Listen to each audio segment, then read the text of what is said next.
एक long trade maintain करना चाहिए। ओके, अशोक लेलैंड पर कॉल हो गई है। चलिए अब एक काम करते हैं। अब बिग मार्केट वॉइसेस में हमारे साथ जुड़ गए हैं प्रकाश दीवान। Prakash ji, good morning. सबसे पहले तो शुक्रिया आपका समय देने के लिए। एक इंटरेस्टिंग मूव इस समय जो आ रहा है वो क्लियरली आईटी में आ रहा है, हम्म। और कई लोग कह रहे हैं कि ये वाली रैली शायद अब थोड़ी अलग है, क्योंकि इसमें एक ऑब्वियसली एक फैक्टर जुड़ गया है जो यूएस में हुआ, और जो नैस्डैक में भी जी। ज़बरदस्त तेज़ी आई है। तो आप मानते हैं उसको, या फिर आप ये मानेंगे कि ये जो रैली मिल रही है इसमें जो लोग नहीं बेच पाए पिछले 3 महीने में, वो जो आईटी की बेयर मार्केट चल रही थी, वो लोग बेच दें इसमें, या आपको लग रहा है वो बेयर मार्केट खत्म हो गई है और अब बाय करिए यहाँ पर? गुड मॉर्निंग अनुज। बहुत धन्यवाद शो पे मुझे लाने के लिए। देखिए, आईटी में बड़ा इंटरेस्टिंग मूव है कि जो नैस्डैक का असर देखते हैं, जब नैस्डैक में बड़ा उतार चढ़ाव आता है उसको हम यहाँ पे कैप्चर करने की कोशिश करते हैं। हम ये भूल जाते हैं कि नैस्डैक की कंपनीज का बिजनेस मॉडल जो है वो बहुत ही अलग उस पे वो करता है, क्या बोलते हैं, निर्भर करता है कि वहाँ एडवर्टीजिंग रेवेन्यू है, डिजिटाइजेशन वाला है, थोड़ा बहुत प्रोडक्ट साइड पे है। जबकि हमारे यहाँ अगर आप देखें तो अभी भी बाय एंड लार्ज सर्विसेज पे हम फोकस ज्यादा है हमारी कंपनी। और उस लिहाज से अगर आप देखें तो दोनों के रेवेन्यू स्ट्रीम से काफी अंतर हो जाता है। हाँ, लेकिन सेंटिमेंट ये जरूर कहता है कि अगर आपको वहां पे मेटा और एप्पल और अल्फाबेट और इन सब पे अगर मार पड़ रहा है तो यहाँ भी थोड़ा बहुत असर आपको दिखना चाहिए। ये जो रैली अभी हमने देखी है, ये एक पुल बैक रैली सी थी जिसमें इतनी गिरावट आ गई थी। और जब टीसीएस के और विप्रो के और इन सब के, इन्फोसिस के जब नंबर्स आए इस तिमाही के, सितंबर तिमाही के, तब उनकी कमेंट्री से जाहिर जाहिर हुआ कि अभी भी कोई स्लो डाउन उनके कॉन्ट्रैक्ट्स में नहीं आया जो यूएस के रिसेशन के डर से था। वो स्लो डाउन अगर आता है, मैं ये नहीं कह रहा कि आएगा, लेकिन अगर आता है तो वो जनवरी में ही उसका एहसास आपको होगा कि लोग contract companies, client companies contract renew नहीं करती हैं या पैसे खर्चने से थोड़ी सी कतराती है। तो उस समय आपको थोड़ा सा एक एक वो कॉल लेना पड़ेगा कि क्या हुलिया बन रहा है उस इंडस्ट्री का। बट बाय एंड लार्ज अगर आप देखें तो industry is far more resilient. जो सोचा था वैसी खराब नहीं है। और आपने तो, मुझे याद है जब ये बेयर मार्केट शुरू हुआ उससे पहले हमारे सिस्टर चैनल पे वो किया था, आह्वान किया था सब लोगों को कि भाई यहाँ पे थोड़े से वैल्यूएशन स्ट्रेच हो रहे हैं, थोड़ा सा संभल जाइए। तो वैल्यूएशंस का कंफर्ट आ चुका है। अब ग्रोथ का कंफर्ट आपको आना बाकी है। तो मेरे ख्याल से अगले 2 महीने में ये भी क्लैरिटी आ जाएगी। मिड कैप आईटी में अनुज स्पेसिफिकली लोगों को करना क्या है, मिड कैप आईटी में मुझे लगता है प्रॉमिस ज्यादा है। आप कुछ कंपनीज देखिए जैसे हैप्पीएस्ट माइंड्स है, या इवन पिटी हुई कंपनी देखिए, इंटेलेक्ट डिजाइन जैसी कंपनीज हैं।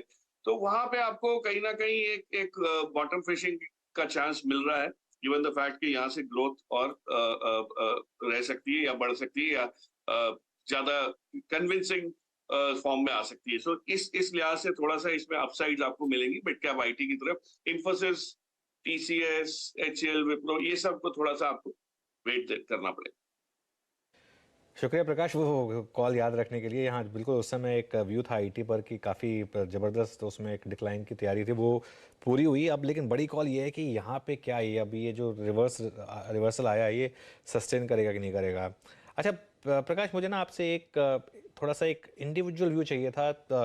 ये जो एचडीएफसी बैंक और कोटक बैंक में जो तेज़ी हम 2 दिन से देख रहे हैं, खासतौर से आज जो कोटक में एक फ्रेश तेज़ी हल्की सी हमने देखने को मिली है यहाँ पर, ये जो अंडर परफॉर्मेंस थी इनकी कंपेयर टू आईसीआईसीआई बैंक और एसबीआई, क्या अब ये करेक्ट होनी शुरू होगी, और क्या अब ये माना जाए कि पैसा आईसीआईसीआई बैंक से निकल के इनमें आएगा, या फिर आईसीआईसीआई बैंक भी आउट परफॉर्म करेगा और कोटक और एचडीएफसी बैंक भी शायद परफॉर्म करेंगे, या फिर ये सिर्फ ये 2-3 दिन की तेज़ी और वापस फिर वही हो जाएगा, फिर से money back to ICICI bank और एसबीआई? आपका क्या व्यू है?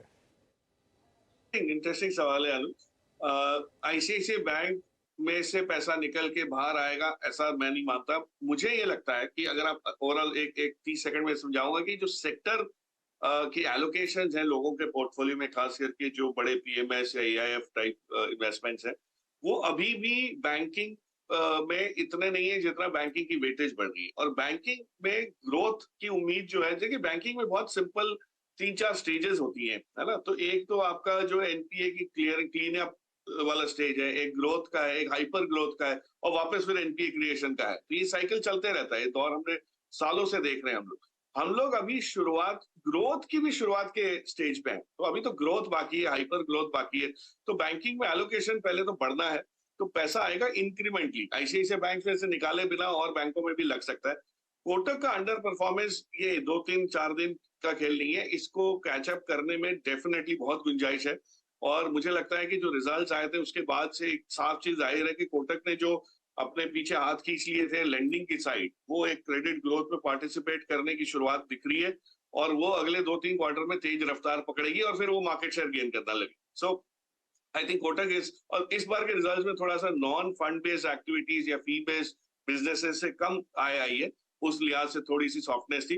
But otherwise I think on the credit growth side ये बहुत ही बढ़िया उम्दा ग्रोथ करेगी। एचडीएफसी बैंक तो ऐसा है कि क्यों लोग नहीं ले रहे इतने नीचे लेवल्स पे, या ले रहे थे ये नहीं समझ आ रहा था। अब वो एमएससीआई का एक झटका तड़का आ गया तो उस वजह से सबकी नजरें खुल गई, लेकिन यही चीज आपको कोटक में कभी ना कभी दिखेगी कि भाई कोटक में भी कोई जब न्यूज फ्लो आ गई उस दिन वो 3-4% बढ़ जाएगा। सो ये बड़ी कंपनीज हैं, बड़े मार्केट कैप वाले बिजनेसेस हैं, इनको बढ़ने में रफ्तार थोड़ी सी धीमी रहती है, वो अच्छा भी है ताकि झटके ना आए। But I think Kotak definitely will catch up. इसका 2200-2250 की जोन में जाना बहुत ही मुनासिब सा लग रहा है, कोई उसमें वो नहीं है। बट इसको थोड़ा समय आपको देना पड़ेगा और इस ये मौका है लॉन्ग टर्म बेसिस पे बिल्ड करने का बियॉन्ड आईसीआईसीआई या एसबीआई, जो हमको पसंद है सबको, और with obvious reason, right. But इसके अलावा भी there is life beyond these two few banks that you need.